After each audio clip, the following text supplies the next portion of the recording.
mzee kwa mama mteule na watoto wake niwapendao katika kweli, wala si mimi peke yangu, bali na wote waijuao ile kweli, kwa ajili ya hiyo kweli ikaayo ndani yetu, nayo itakuwa pamoja nasi hata milele.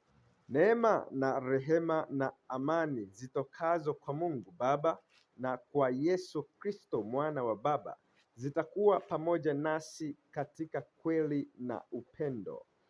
Nalifurahi mno kwa kuwa nimewaona baadhi ya watoto wako wanaenenda katika kweli, kama vile tulivyopokea amri kwa Baba. Na sasa mama, nakuomba si kwamba nakuandikia amri mpya, bali ile tuliyokuwa nayo tangu mwanzo, kwamba tupendane. Na huu ndio upendo, tuenende kwa kuzifuata amri zake. Hii ndiyo ile amri, kama mlivyosikia tangu mwanzo, kwamba mwenende katika hiyo. Kwa maana wadanganyifu wengi wametokea duniani, wasiokiri ya kuwa Yesu Kristo yuaja katika mwili. Huyo ndiye yule mdanganyifu na mpinga Kristo.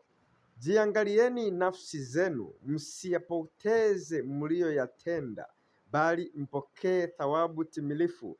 Kila apitaye cheo wala asidumu katika mafundisho ya Kristo, yeye hana Mungu. Yeye adumuye katika mafundisho hayo, huyo ana Baba na Mwana pia.